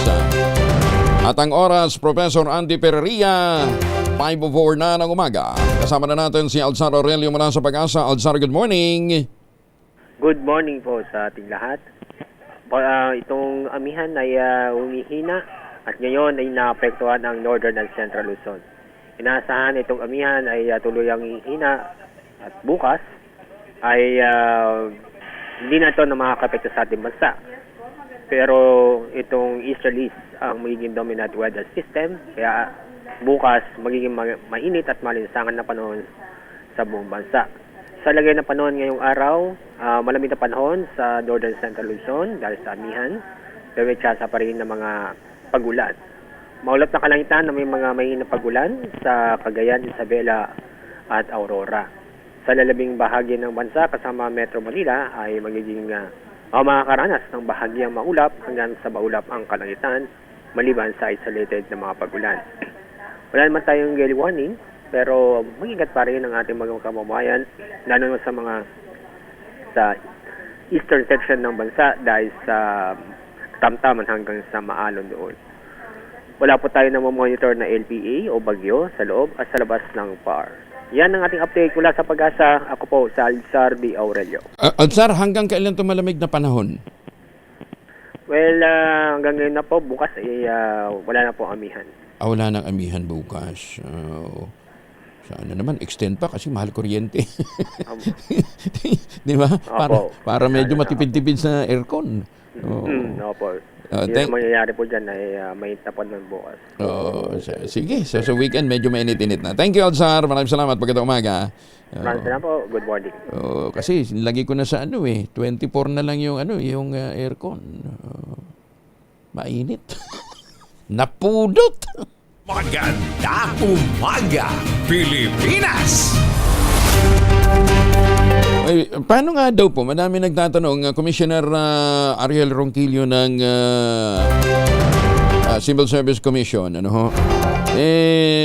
paano daw yung mga nag-i-implement ng 4-day work week sa mga probinsya, yung mga LGU? Anong oras daw dapat ang uwi at anong oras ang pasok? 3 menor de edad na biktima ng human trafficking nasa GIP. Naiuwi na rin sa kanilang mga pamilya. Detalye na balita mula kay Boy Gonzales sa RH 29. Boy, good morning. Kuya Angel, nasa GIP ang 3 menor de edad na pawang 15 anyos mula sa tangkang human trafficking matapos silang makatakas sa San Nicolas, Ilocos Norte. Ayon kay Manila Social Welfare Department Director J. Reyes de la Pente, lumapit sa kanilang tanggapan ng mga magulang ng mga biktima noong Sabado upang humingi ng tulong matapos makatanggap ng mensahe mula sa kanilang mga anak na nasa panganib sila. Batay sa salaysay na recruit umano ang mga bata sa Valenzuela City sa pangakong trabaho bilang canteen helper sa Cavite. Ngunit habang nasa biyahe, napansin ng mga biktima na tila iba ang trabahong ipapagawa sa kanila at may banta sa kanilang kaligtasan. Dinala ang mga bata sa Ilocos Norte kung saan nagawa nilang makatakas. Nasagip sila ng pulisya at agad na isinalalim sa pangangalaga ng local social welfare office. Ayon pa kay De La Pente, agad silang bumuo ng team na ipinadala sa Ilocos Norte upang sunduin ang mga biktima na ngayon ay ligtas lang nasa pangangalaga ng kanilang tanggapan. Ito si Boy Gonzales para sa Disaris, una sa Pilipinas, una sa Pilipino. Maraming salamat, Boy Gonzales. Tiniyak naman ng Department of Trade and Industry walang magiging pagtaas sa presyo ng basic goods sa mga susunod na araw o within 30 days. Ayon sa DTI, ito ay makaraang maselyuhan nila ang commitment mula sa mga manufacturer na panatiling steady ang presyo ng mga bilihin sa loob ng 1 buwan sa harap ng nararanasang krisis dulot naman ng tensyon sa Middle East. Sinabi ng ahensya, pumayag sa kasunduan ang nasa 21 manufacturers ng canned sardines, tinapay, bottled water, instant noodles, canned meat, sabon at mga kandila. Bukod dito, may ilan pang mga manufacturer din ang nangakong hindi magtataas ng presyo ng mga produkto sa susunod na 60 araw, gaya ng Lucky Me, Argentina, Lucky 7, 555 at Swift Premium. Pagbibigay din ng DTI, patuloy silang gumagawa ng mahakbang upang masiguro ang patas at makatarungang presyo ng basic goods sa gitna ng sigalot sa gitnang silangan. Malacanang ipinapaubaya na sa Kongreso ang sapi ng oil deregulation. Detalye ng balita mula kay Let Narciso, RH 14. Let, good morning. Dumistansya ang Malacanang sa mga panawagang ipawalang bisa ang oil deregulation law para mabigyan ng kapangyarihan ang gobyerno na kontrolin ang presyo ng langis sa panahong may krisis at mataas ang halaga ng krudo. Ayon kay Palace Press Officer Claire Castro, nasa kamay ng Kongreso ang pag-aaral sa bagay na ito para malaman kung makabubuti sa sitwasyon ng bansa ang pag-repeal sa batas. Sabi ni Castro, bukas naman ang Pangulo na suportahan ang panukala kung para sa ikagaganda ng estado ng bansa. Sa ilalim ng Oil Deregulation Law, eksklusibo ang kapangyarihan ng mga kumpanya ng langis na mag-adjust ng kanilang presyo nang hindi nangangailangan ng pag-aproba mula sa gobyerno. Ilang grupo at eksperto na ang nagmungkahi na muling bisitahin at pag-aralan ang pagpapatupad ng batas sa harap ng patuloy na pagsirit ng presyo ng langis dulot ng gyera sa Middle East. Ito si Let Narciso para sa DZRH, una sa Pilipinas, una sa Pilipinas. Maraming salamat, Let. Magandang umaga sa mga Pilipino dyan po sa Taipei, Taiwan. Ay, sa mga suki natin dyan sa Germany. Gothenburg. At magandang umaga din po sa mga taga Montalban, Rizal. Pagsuspende ng excise tax sa langis dapat na maramdaman ng mga ordinaryong mamamayan. Ayon ito sa mga senador, detalye na balita mula kay Raymond Edpan sa RH 28. Raymond, good morning. Pinatitiyak ng mga senador na maramdaman ng ating mga kababayan ang suspension ng excise tax sa langis. Ito ay matapos maaprobahan sa third and final reading ang Senate Bill 1982 na nagbibigay kapangyarihan sa Pangulo na suspindihin ang excise tax sa langis kapag umabot na sa $80 per barrel ang presyo ng langis sa world market. Pinasalamatan ni Senador Pia Cayetano ng Senate Committee on Energy na siyang sponsor ng panukalang lahat ng mga kasamahang senador sa kanilang suporta. Dahil sa botohan ay 17 senador ang pumabor, walang kontra at walang abstention. Sabi ni Cayetano, kahit ito ay certified urgent bill, hindi nangahulugan na kanila itong minadali. Lahat ng rekomendasyon ng mga kasamahang senador ay tinanggap. Pinatitiyak ni Senate President Vicente Tito Soto III kay Cayetano na agad makipag-ugnayan sa kanyang counterpart sa Kamara de Representantes upang mag-BICAM ngayong araw at sa hapon ay maratipikahan agad ito bago sila tuluyang magbakasyon. Narito si Senador Pia Cayetano. And we want to assure the public that we have taken time to really assess this, not just because it's a certified measure, minadali po natin. Our colleagues, in particular Senator Risa and Senator Gatchalian, took time to craft language, particularly on repertorial requirements, to ensure that the intended outcome for this bill, which is yung makatulong tayo sa kabigatan ng pagtaas ng presyo, makita naman natin na ang translation nun, makinabang talaga yung mga kababayan natin, that the poorest of the poor, makarating sa kanila yung tulong na yon. Ito si RH28 Raymond Adpas para sa DCRH, una sa Pilipinas, una sa Pilipino. Maraming salamat Raymond. Samantala, naalarma naman ang mga lokal na opisyal ng Cagayan de Oro City sa pagdating nga sa lungsod ng mga Amerikanong sundalong kalahok sa ginagawang pagsasanay ng Philippine Air Force sa Lumbia Air Base. Bahagi ito ng Enhanced Defense Cooperation Agreement sa pagitan ng puwersa ng Pilipinas at ng Amerika. Pag-amin ni City Councilor Edgar Cabanlas, nababahala sila para sa kaligtasan ng mga residente. Kaagdan nito, maasa naman ang konsehal na tutugon ang mga commander ng Philippine Army at US Forces sa kanilang imbitasyon na humarap sa susunod na sesyon ng City Council para bigyang linaw ang nagpapatuloy na EDCA exercises sa lugar at matiyak ang seguridad ng publiko. Nasa 100 US servicemen ang dumating sa lungsod simula noong nakarang linggo para sa 2-week training ng humanitarian assistance at disaster relief operations. Napatay na ang Iran security chief na si Ali Larijani sa isang airstrike sa gitna ng nagpapatuloy na sigulot sa pagitan ng US-Israel kontra Iran. Ito ang inanunsyo ng Israel bagamat wala pang kumpirmasyon ng Iran. Kung makukumpirma si Larijani, ang isa sa pinakamataas na opisyal ng Iran na nasawi mula na magsimula ang gera sa gitnang silangan. Naibagdabigan sa mga suki natin dyan po sa Abulog, Cagayan. Dismayado naman sa US President Donald Trump sa mga kaalyadong bansa na hinikayat niyang magpadala ng warship sa Strait of Hormuz. Partikular na tinukol ni Trump ang pagtanggi ng kanyang mga kaalyado sa panawagan. Ang isa sa mga tinutukoy ang United Kingdom na isa sa mga pinakamahigpit na kaalyado ng Amerika.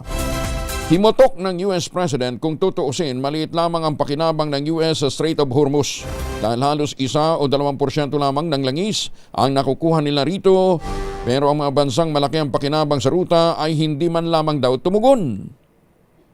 Una nang sinabi ng Germany, Spain at Italy, wala silang planong magpadala ng mga barko para tumulong na buksan ang nasabing ruta. Maganda umaga, Pilipinas! Resolusyon para payagan ang House Committee on Justice na magpatuloy sa impeachment proceedings kahit na may congressional recess inaprubahan sa plenaryo. Detalye na balita mula kay Manang Milky Rugunan, Aris 12, Manang Milky. Magpapatuloy ang mga hearing ng House Justice Committee sa impeachment complaints laban kay Vice President Sara Duterte kahit naka-break ang sesyon. Inaprobahan sa plenaryo ang House Resolution 892 para payagan ng komite na magpatawag ng hearing kahit walang sesyon ang Kongreso. Ang resolusyon ay akda ni na House Speaker Faustino D. III, House Majority Leader Sandro Marcos at House Minority Leader Marcelino Libanan para mapagpatuloy ang komite na magsagawa ng mga impeachment-related matters. Inaatasan din ng komite na tiyakin ang seguridad at kaligtasan ng mga witness sa mga kaso laban kay Vice President Sara. Isa sa mga dapat tiyakin ay ang seguridad ni Ramil Madriaga, dating aide umano ni VP Sara at tetestigo sa isyu ng pagtanggap ng confidential at mga intelligence fund. Kabilang din sa resolusyon na payagan ng komite na magtakda ng schedule ng mga hearing at tiyakin ang epektibong implementasyon ng witness protection measures. Ako si Milk Riguna, nagulat para sa DZRH, una sa Pilipinas, una sa Pilipino. Maraming salamat, Manang Milky. 5:16 ang oras sa buong kapuluan. May dalawang formulation ng family alcohol na pwede nating pagpilian. Proteksyon ng pamilya laban sa mikrobyo. Yung family 70% isopropyl alcohol, especially prepared for clinics, hospital, pharmacies, laboratories, pero okay na okay din po para sa household use. Very effective po yan sa disinfection at sterilization. Ganyan po ang bagsik ng family, 70% isopropyl alcohol. Maghapon man natin gamitin, no problem.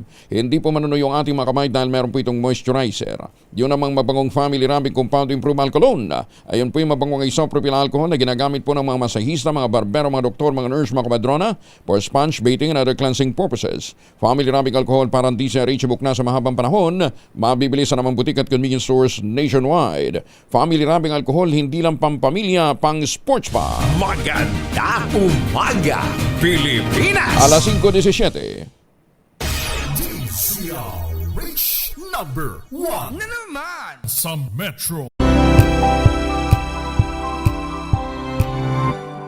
Nagsulong na magkaroon ho ng suspension muna ng dagdag na toll fee sa lahat ho ng mga toll system. Kong Romy, may buntag di mo, sir.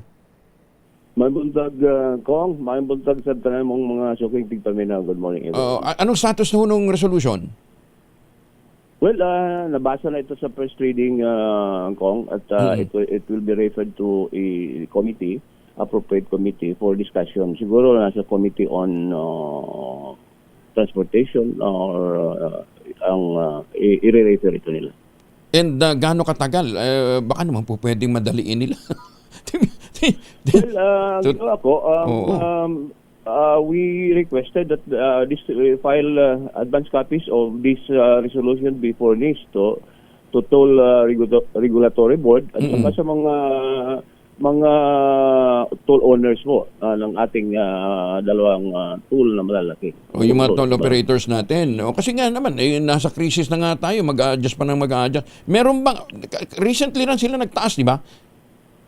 Noong January 2026, nagtaas sila ng toll rates. Okay. At alam mo, malaki din ang bawas sana kung lalo na kung isuspend, dalawa yung hiningi natin. Hindi lang hindi lang suspension ng increase. Hindi lang postponement or reduction ng rates or kaya kung wag mo lang magbayad, di ba? Kung pwede sana, pero kahit sa reduction of rates na lang, malaking tulong na ito sa mga lahat ng gumagamit ng toll road. Lalo na sa toll road na ito, doon din dumadaan yung ating mga nagdadala ng ating mga produkto ng agrikultura galing sa north, galing din sa south. Hindi pa ba nila nare-recover? Hindi pa ba nila nare-recover yung investment yan, Kong? Ay, malaki kasi ang income nila almost every month, Kung hindi man siguro nila na-recover pa, pero definitely ma-recover talaga ito in a very short time. At malaki na din ang volume kasi ng traffic, dumadaan every day sa South Luzon, so mga 351,000 per day na vehicles yan. Almost the same din sa North, So kaya kung bawasan man kahit kalahati or sobra sa kalahati ang bawas, sa tingin ko malaking tulong ito sa ating mga kababayan. Sa ngayon naghirap dahil sa mataas na presyo ng ating mga diesel fuel and gasoline. Baka pwede, isama na rin natin Skyway. Lahat na. North Luzon, South Luzon, including the Skyways. Yun ang ating hiningi sa toll regulatory board. Hindi, tsaka syempre doon sa mga private operators natin. Yes, at saka dalawang may-ari ng mga toll roads nito. So, sana marinig nila at magpapakinggan ito. Ito lang may temporary lang, ano. Habang nasa crisis tayo, na isipin mo ngayon, sobrang 100 ng bawat litro. Although talagang maliit lang ang bawas sa toll road, pero at least makakatulong na rin sa mga biyahidor. Lalo na yung nagdadala ng ating mga bigas, mga gulay galing sa north, galing sa south, at sa north, galing kasi sa Baguio yung ating. At yung karamihan ng ating mga bigas galing na Nueva Ecija. So I think malaking tulong na ito sa mga konsumante dito sa Metro Manila. Tsaka damay nga natin Skyway kasi kahit paano mabawasan yung problema sa traffic. Although ngayon nabawasan yung mga sasakyan tumatakbo in fairness, kaya lang naman ka ng Skyway mabilis, pagdating mo sa ibaba naman matraffic din, di ganun din. So sana sinama natin ang lahat ng tour owners natin sa buong Metro Manila, buong Luzon. Oo. Kong, samantalin ko rin, kumusta ng status nung New Building Act? Ito, magtatag-ulan na naman, tsaka at sunod-sunod yung mga lindol na nangyayari. Anong status nito? Yes, actually, tapos na ito dito sa Congress. House, no? Sa lower house, tapos na, nasa Senate na. Kahapon lang, kausap ko si Senator Mark Villar at sabi ko sa kanya kung pwede sana dahil he is the chairman naman ng Committee on Public Works and Highways in the upper house, na kung pwede sanang ma-sponsor niya ang bill na ito sa Senate and mapapastrack sana natin kasi ito ay LEDAC priority naman. At alam mo, hindi natin dapat ito patagalin dahil bago lang sa amin, sa lugar namin, sa probinsya namin, may lindol na naman. So halos monthly may lindol na experience yung Surigao del Sur. At in fact, almost every month naman sa buong Pilipinas may mga lindol at mga bagyo, mga kalamidad na dumalating. It's about time really na we really have to upgrade our building code. Tayo na lang ang naiwan sa buong Asia at buong mundo. Anong salient point ba nitong new building code na ito? Well, una sa lahat, mayroon tayong mandatory review, no, ng mga building, ang tawag dito structural review ng mga buildings na constructed 15 years ago, no. Once ma-approve ito, halimbawa ma-approve ito ngayon, 15 years downward, yung kung kailan ito na umpisahan, na ginawa, basta lampas ng 15 years, may mandatory review ng lahat ng mga struktura, lalo na yung mga special structures. Yung mga special structure means yung mga high-rise building, mga multi-story building, kailangan i-review kaagad natin, ano? Para makita natin ang structural integrity. Structural integrity. Kaya ang tawag namin dito structural audit.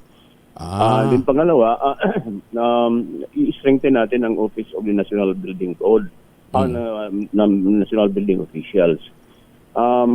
Kailangan na malagyan ng maraming specific bureau ang National Building Office para ma-focus doon ang mga, lalo na yung pag-resolve ng mga kaso tungkol sa national building, yung construction ng mga buildings, no. Maraming kaso kasing na-file na hindi na-actionan at magiging regional ang mga offices nito. Kasi naiimbudo rito sa sa National Office. Dapat dahil ang Department of Public Works and Highways ang nilagay natin na ang secretary is automatic National Building Officials. So may mga regional offices naman ang DPWH, so dapat ma-regionalize din ang pagsisito ng mga conflict with regards to construction of buildings. Okay. Kung Romy, pahabol na lang namin kasi nga ilang linggo na nating kinakalampag itong PICAB, yung Philippine Contractors Accreditation Board, hanggang ngayon hindi pa sila kumikilos doon sa petition para ma-lift yung suspension ng mga legitimate naman ng mga construction company. Ubay-ubay ba ito? Ang pakiusap, nagsabi na ho yung DPWH na mali lang yung mali yung coordinates na nagamit nila, tsaka yung ICI, naitayo naman ng ibang mga project, kaya lang mali lang yung grid coordinate, kaya lang yung mga nasuspende dahil doon sa mga maling grid coordinate na yon, hanggang ngayon suspendido. Well, yun nga ang isa sa mga problema natin na kung dahil sa ngayon na-experience ng DPWH dahil sa mababa yung presyo. Mababa yung presyo sa CMPD na tinatawag. So ang mababa na yung CMPD natin, tumataas pa yung diesel fuel natin. Dahil volatile yung presyo ng diesel fuel, halos lahat ng mga regional at district offices ng DPWH walang nagpa-participate sa mga biddings, lalo na kumukunti nga ang mga contractors dahil sa mga suspensions, no? So, well, yes, dapat sana ang pick-up din, well, siguro bago magagawa rin tayo ng resolution, urging pick-up na to expedite the investigations on mga suspended contractors in view of the alleged participations in the construction of flood controls and other structures, no? So, mas maganda siguro ma-expedite nila yung investigation para at least kung walang mga kasalanan, ma-lift up na kaagad yung kanilang mga suspensions para at least madagdagan yung communities of contractors that are doing business, lalo na dito sa Department of Public Works and Highways, sa Department of Education for their classrooms, and Department of Agriculture for their farm-to-market roads. So sa ngayon maliban sa kumunti na yung yung contractor, maraming contractor na hindi nagpa-participate ng bidding dahil nga doon sa volatile prices ng diesel fuel, which takot sila dahil baka nga yung mababa pa yung estimate at mag-participate sila at pataas ang diesel, nila alam kung hanggang saan o kaya may stock pa bang mabili. So may mga second thought yung mga nagsisikan thought yung mga contractors for participating in bidding. Oo nga, but in the meantime kasi habang nakabimbin yung lifting, yung mga empleyado na dapat sana yung nagtatrabaho at nakakasweldo, hindi rin makapagtrabaho. Kasi hindi rin Isa pa yun. Diba? Yes, kung isang problema pa yun dahil karamihan kasi ng mga empleyado sa construction industry ay mga no work, no pay. Kaya nga sabihin, pag kung walang kontrata ang mga construction companies, tigil din ang sahod nila. So, nadagdagan ang mga walang mga trabaho sa buong Pilipinas ngayon. Nagtuturuan kasi yung pick-up, ang sinasabi nila, si Secretary Chris Roque daw ang maayaw na aksyonan nila. Sabi naman ng office ni Secretary Chris Roque, ano naman kinalaman namin? Member, independent naman sila from us. Di ba? Bakit naman kami ituturo dyan? Hindi natin maintindihan sa pick-up. Ano pang iniintay Di ba? Yun nga. Siguro sa tingin ko, kailangan expedite. Well, there are construction companies that are suspect really in the mga construction na yan. Pero yung dahil nga doon lang sa mali, na hindi naman kanilang mali yun, mali naman ng implementing office dahil yung coordinates nagkakamali, hindi naman kasalanan ng mga construction company yun. Nag-bid lang sila doon sa nakalagay na isa coordinates. So, nang nanalo sila ng bidding at in-implement nila yung trabaho, hindi naman kanilang kasalanan yun. May kasalanan yun ang Department of Public Works. Basig pwede na ka mag-intervene Kong para ma-resolve na to. Yeah, kasi, kapanghilak na. Kapanghilak na Kong. Ang apektahan gid ni Kong mao ang workers, mga empleyado, ang labor force. There's about 300,000 yung apektado na nitong kawalan ng aksyon ho ng pick-up. And it will be going up dahil sa tingin ko yung mga may ongoing construction ngayon, may ongoing contract. Na ang mga estimate ng kanilang mga pricing ay naka-base pa nung nakaraang mga presyo.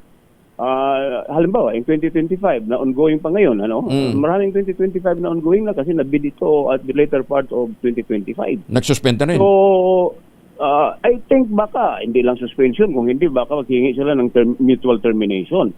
For reasons that mataas na ang diesel. Dati ang estimate mo sa diesel na ilagay mo sa inyong program of work, nasa 50 pesos, halimbawa, o 60 pesos. Ngayon, 100 pesos times 2 na yun. At lahat ng ang diesel fuel is the most vital construction materials na kailangan mo. Lahat ng equipments mo tumatakbo dahil doon sa diesel, di ba? Oh, okay. Yeah. Sige, Kong. Abangan ho namin na pag may kopya ho kayo ng resolusyon dito sa pickup, pakipadalahan din po kami, Kong, ha? Kong, ha? Para yes, Kong. Thank you so much for the time. Opo. Thank you. May buntag. Thank you. Si Congressman Romy Momo, sana nga po, madaliin ho yung pagpasa ng resolusyon kung hindi man masuspinde, bawasan yung pong mga ipinapataw na toll fee sa mga dumadaan sa mga expressway natin. Maganda umaga, Pilipinas! Ibinida naman ni House Speaker Faustino Bongiorno III ang dalawang isinusulong na panukala para sa karagdagang suporta ng gobyerno sa mga Pilipinong mag-aaral. Ayon kay Speaker D, alinsunod dito sa direktiba ng Pangulong Bongbong Marcos Jr. na palawakin ang access sa higher education. Sinabi ni Speaker D, pareho ng lusot sa ikatlo tuling pagbasa ang House Bill 8476 o ang Expanding the Government's Tertiary Education Subsidy, House Bill 8477 o ang Institutionalizing the Presidential Merit Scholarship Program. Ang may ito ay pawang bahagi ng priority bills ng administrasyon sa ilalim ng Legislative Executive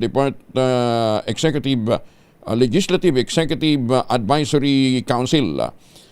Sa tulong ng dalawang panukala, hindi lamang ang mga financially disadvantaged students kundi maging ang mga academically outstanding senior high school graduates ay matutulungan ng gobyerno sa kanilang pag-aaral sa kolehiyo. Pagtitiyak ng House Speaker, patuloy na makikipagtulungan ng Kamara sa Senado at Executive Branch para sa agarang pagpasa ng mga reforma na naglalayong palawakin ang akses sa dekalidad de edukasyon ng mga Pilipinong mag-aaral. Maganda umaga, Pilipinas! 37 na makalipas ang alas 5 ng umaga. Ang oras. Mga Pilipino dyan po sa Hong Kong. Ohayo gozaimasu sa mga suki natin dyan po sa dyan po sa Japan. Ang pamaligyan ng Pilipinas, huwag nang magpasalubong na imported na tsokolate. Meron po tayong tangerine chocolate. Ang tangerine chocolate po ay brand ang mga magniniyog ng mga magsasaka dyan po sa lalawigan ng Quezon. Katulong po ni Dr. Helen Tan yung po mga planting material ng kakao galing Davao. Hinakot po yan para maitanim sa ilalim po ng mga nyugan. Kaya ngayon nagpo-produce na ho sila ng dekalidad na kakao beans pinoprocess para maging tangerine chocolate. Available yan sa 0919-095-5935. May mahigit 10 variants po ang tangerine chocolate. Ang mga raw material niyan ay galing din po sa ani ng mga magsasaka. Tangerine chocolate 100% gawang lokal but taste and looks global. Tinulungan po ito ng DTI at ng DOST. Tangerine chocolate 100% gawang atin. Kaya pakiusap nga po ni Dr. Helen Tan, sana naman po ay ating tangkilikin, lalong-lalo na kapag ganitong mga panahon na may mga nagbabalik Pilipinas, magpasalubong po tayo ng gawang atin. Tangerine chocolate 100% gawang Pinoy. Happy birthday kay Ka Edwil Sabala, ang spokesperson po ng kapatiran ng Iglesia ni Cristo. Ka Edwil, happy birthday. Magandang umaga din kay Mayor Sena Mendoza, kay Justice Energito, kay Justice Max De Leon, Chief Justice Alexander Gismondo, syempre Saka syempre si Justice Raul Villanueva and his mom, si Mami Sally. Maganda umaga, Pilipinas! Magandang umaga sa mga taga Santa Fe Leyte at mga taga Atipunan Quezon. Presyo ng karne sa Bonifacio Market nananatiling mababa. Doon tayo pumunta. Detalye na balita mula kay Edwin Duque, RH23. Edwin, good morning. Ay butag Kuya Inver, konting tuwis pa. At isang taas pa raw ng supply ng presyo ay magtataas ka itong mga palikinig sa presyo. Dahil kung nagtaas na itong mga palikinig ng presyo ng karne ng baboy, 280 pa rin Kuya Inver ang presyohan dito. Itong pork chop at giniling, 280 rin.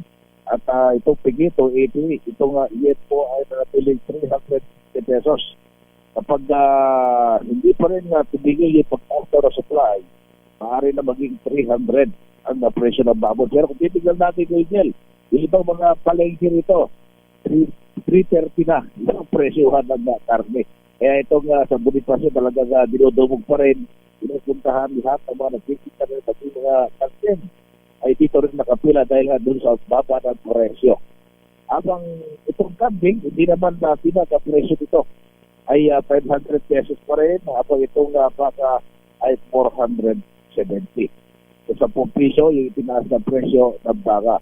Sa presyo naman ng isda, 220 pa rin itong bagus tagupan. Habang kung gusto mong medyo mura, merong 190 to 200. Itong galing naman ng Bulacan, merong galing ng Pampanga. Ang tilapia, nasa 140. At yung galing ng Pupisa, itong Pampanga at Bulacan pa rin, merong kang nabibiling 80 hanggang 90 pesos.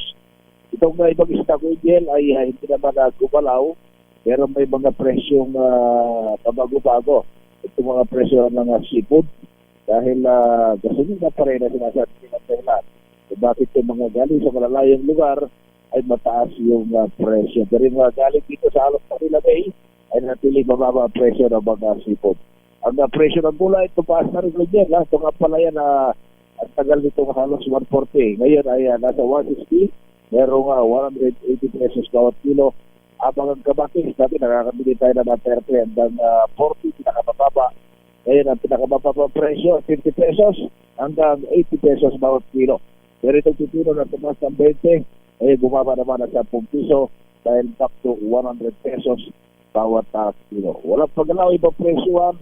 Abang itong galing na pag-kilo, ito yung bigyan natin tulad ng bagigin. Mula 80, ngayon ay 100 pesos. At talong, mula 60 to 80, ngayon 100 pesos bawat kilo. Walang paggalaw sa presyo ng prutas. Ang bigas ay nag-umpisa pa rin sa 43. Yung 40, hindi ko na nakikita nito. 43, yung pinakamura ngayon. Ang pinakamataas ay 80 pesos bawat kilo. Sa malangkit, meron pa rin 58, 80, hanggang 100 pesos bawat kilo.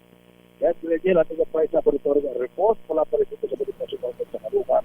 Arizona 3. At ito kinagulat na Tibareso sa Pilipinas o sa Pilipinas. Maraming salamat, Edwin. Samantala, utak sa napigil na school violence sa ilang menor de edad dyan po sa Laguna. Tinitrace na ng PNP-ACG. Detalye malawak kay Edniel Parosa, RH52. Edniel, good morning. Kuya Angel, patuloy na inimbestigahan ng PNP Anti-Cybercrime Group ang pinagbulan ng indoctrination ng ilang kabataang naikayat na magsagaw ng karahasan sa isang paaralan sa lalawigan ng Laguna.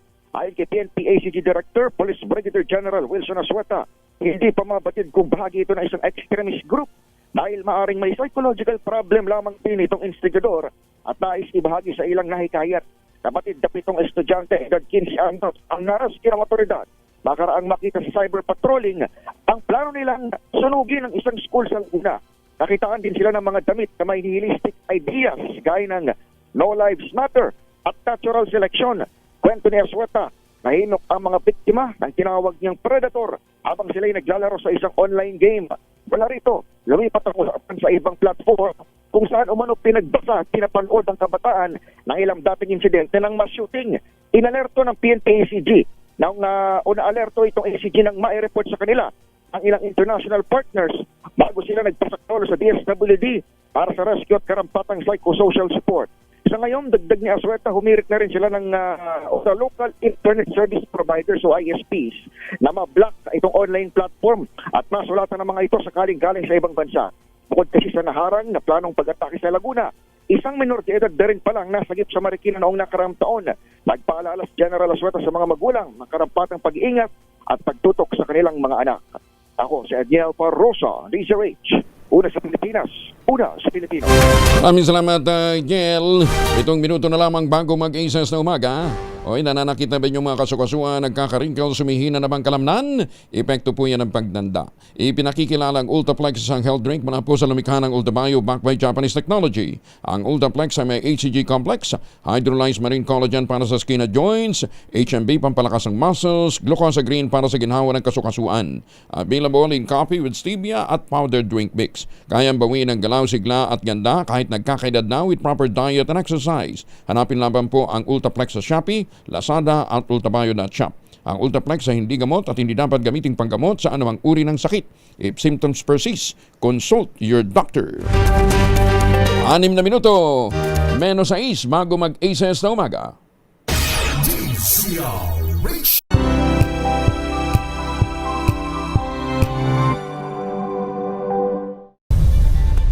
Nagsimula sa pangarap hanggang sa maabot ang tagumpay. Iba't ibang kwento, iba't ibang mukha ng atletang Pilipino. Mas pinatindi, mas pinalakas, at mas pinaaksyon sa Match Point tuwing Sabado, 12:30 ng tanghali sa DZRH TV.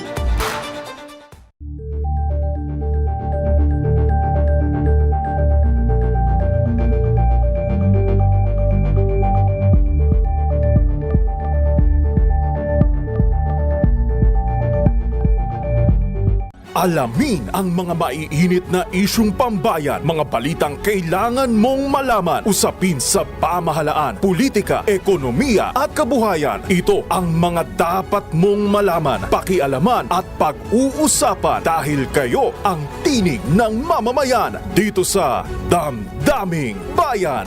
Live sa DZRH Radio, DZRH TV at DZRH Digital. Kasama sina Lakay, Deo Macalma at Elaine Apit. Araw-araw, Lunes hanggang Biyernes. Damdaming Bayan.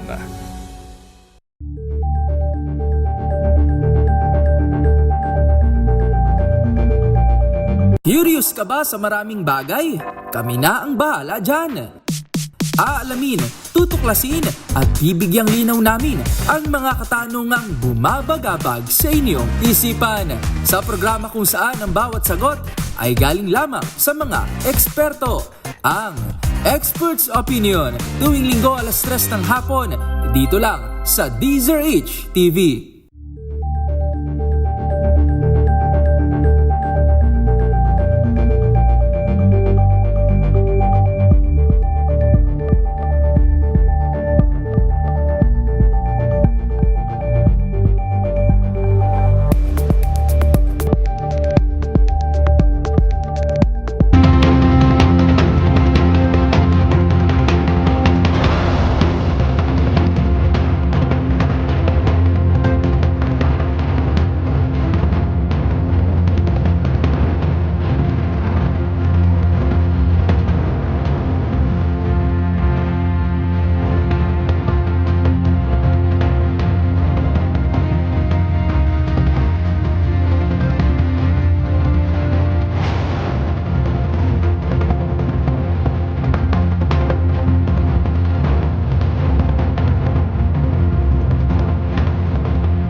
Umaga, Pilipinas! Menos 2 bago mag-ACES na umaga, binabati ng mga poging membro ng Class Mapitagan ng PMA Class 80 ang mista namin na si Narciso Onel Lieno. Ayan ha, Mista Onel, happy birthday! Binabati ka ng mga poging Mapitagan. Binatata ng mga ex-marines si Ombudsman Boying Rimulya. Hindi daw totoo yung sinasabi niya na yung maleta deliveries nangyari nung panahon ni Mayor Digong. Detalye na balita mula kay Giselle Ricaport, RH15. Giselle, good morning. Good morning, Kuyang Angel. Pinabulaanan ng kampo ng 18 nagpakilalang dating sundalo na nangyari yung umano'y isa sa mga maleta delivery noong Duterte administration. Ayon kay Atty. Levy Baligod, nakapagtataka yung pahayag ni Ombudsman Boying Rimulya na kuha yung isa sa mga larawan noong panahon ni former House Speaker Lord Alan Velasco. Hindi pa nga anya nila isinusumite yung mga orihinal na larawan na dadaan pa sa pagsusuri ng National Bureau of Investigation. Idiniin ng abogado na masyado pang maaga ngayon para sabihin ng Ombudsman na Duterte time nangyari yung isa sa mga delivery ng kickback mula sa flood control. Pakinggan natin. Nangyari ng time ni Duterte. And to be specific, yung kay sa bahay ni Congresswoman Kim Bo. ang binabanggit nila na time pa raw ni Velasco. Ang source kasi ni Ombudsman dyan, if I'm not mistaken, si Congressman Pido Garbin ang nagsabi. Si Pido Garbin naman, narinig ang kwento ni Kimbo. Pero makikita naman nila sa picture later on. Na ang picture, I think, if I remember correctly, September 17, 2022. Ito si Giselle Ricofort para sa DZRH, una sa Pilipinas, una sa Pilipino. Maraming salamat, Giselle. Magtanim ng kawayan para sa kalikasan at kabuhayan. Ay, paki-off naman yung telepono. Yan.